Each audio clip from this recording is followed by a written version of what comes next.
Assalamualaikum warahmatullahi wabarakatuh. Halo teman-teman semua, di kesempatan kali ini kami dari kelompok 1 akan menjelaskan seputar aplikasi OVO. Sebelumnya perkenalkan, nama saya Novia Turmina Uni, saya adalah pemateri pertama, kemudian Muhammad Rifki Agung sebagai pemateri kedua, dan Muhammad Rifki Apriza Hadik sebagai pemateri ketiga. Jadi sebelum kita masuk ke layanan OVO ini, kita harus registrasi terlebih dahulu teman-teman. Karena aku tadi udah sempat registrasi, jadi aku akan nge-share gimana caranya registrasi dengan mudah. Yang pertama tentunya download dulu dan install aplikasi OVO ini di Play Store, HP atau smartphone yang kamu miliki. Terus yang kedua, isi data pribadi seperti nama, nomor telepon, dan alamat email. Dan yang ketiga, tunggu proses verifikasi dan pilih kode keamanan kamu. Dan yang keempat, akun OVO kamu akan segera aktif. Mudah banget kan teman-teman? Nah, karena aplikasi OVO ini adalah sebuah aplikasi smart yang memberikan layanan pembayaran dengan transaksi secara online, jadi banyak banget di sini fitur-fitur menarik. Yang pertama seperti top up. Di top up ini kita bisa isi saldo mulai dari 10.000 dan lewat bank manapun, misalnya kayak Bank BCA, Bank Mandiri, Bank BNI, kartu kredit, dan masih banyak banget. Terus di aplikasi OVO ini juga ada fitur baru nih teman-teman, yaitu invest. Invest ini kita bisa menanamkan modal kita mulai dari 10.000 aja nih. Karena kelebihannya banyak banget, yaitu jual dan beli tanpa biaya admin, cairin dana kapan aja ke OVO Cash, registrasi singkat dan gak ribet. Ini bagus banget kan tentunya yang mau investasi.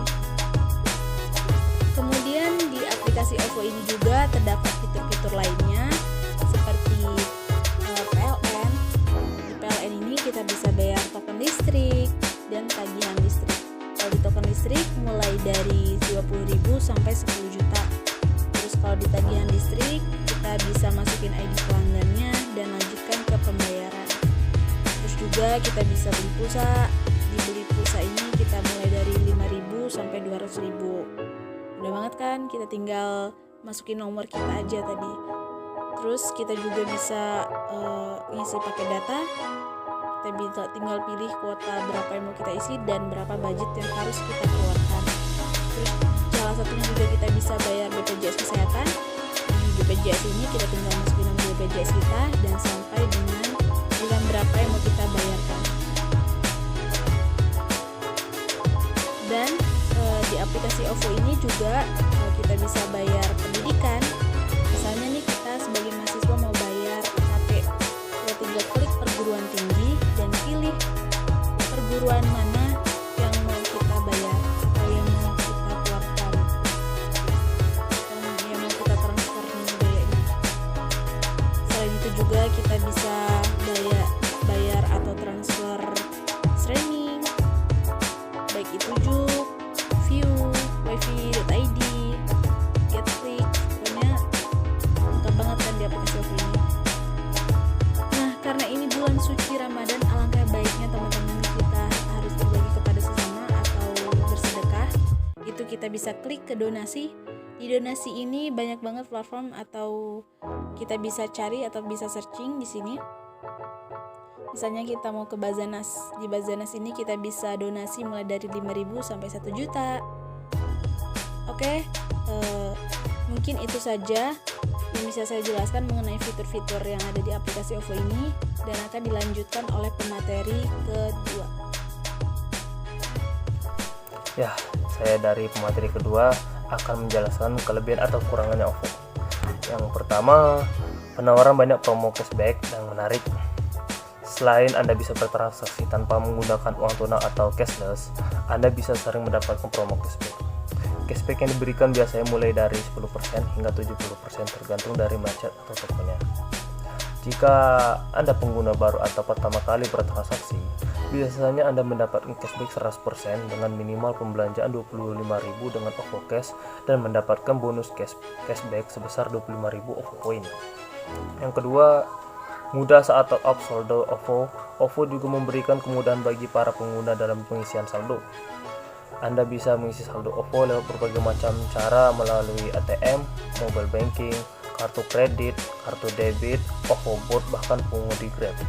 Yang ketiga, adanya loyalty reward yang berupa poin seperti yang sudah dijelaskan sebelumnya. Jika ada transaksi menggunakan OVO Cash, Anda juga bisa mendapatkan OVO Point. Anda dapat mengumpulkan poin dari berbagai transaksi merchant OVO. Lalu poin tersebut bisa ditukarkan dengan berbagai diskon atau promo penawaran seperti yang lainnya. Keempat, memiliki banyak merchant. Saat ini OVO sudah memiliki banyak rekan merchant yang tersebar di seluruh Indonesia, antara lain Tokopedia, Hypermart, Cinemax, Box & Beyond, MatahariMall.com, dan masih banyak yang lain. Terima kasih. Assalamualaikum warahmatullahi wabarakatuh. Perkenalkan, nama saya M. Rifki Aprizal Hadik. Di sini saya akan menjelaskan kekurangan dari aplikasi OVO. Aplikasi OVO selain memiliki kelebihan dan keuntungan, OVO juga memiliki beberapa kekurangan. Berikut ini beberapa kekurangan dari aplikasi OVO. Yang pertama, OVO Points. OVO Points memiliki masa kadaluarsa. OVO Points yang Anda dapatkan setelah bertransaksi menggunakan OVO Cash memiliki masa kadaluarsa yang cukup singkat. Masa berlaku OVO Points hanya sampai 18 bulan saja. Jika Anda tidak menggunakannya sampai waktu tersebut, maka OVO Points akan hangus. Dan yang kedua, transaksi bank dikenakan biaya admin dulu. Saat OVO baru muncul, semua transaksi bank tidak dikenakan biaya admin sama sekali. Tapi seiring berjalan waktu, OVO mengenakan biaya admin sebesar Rp3.000 untuk setiap transaksi bank. Dan yang ketiga, layanan tagihan belum lengkap. Saat ini, aplikasi OVO belum memberikan pelayanan berupa tagihan PDAM dan gas PGN. Tapi untuk layanan pembayaran lainnya seperti PLN, BJS, TV kabel, asuransi, dan luran lingkungan tersedia di aplikasi OVO.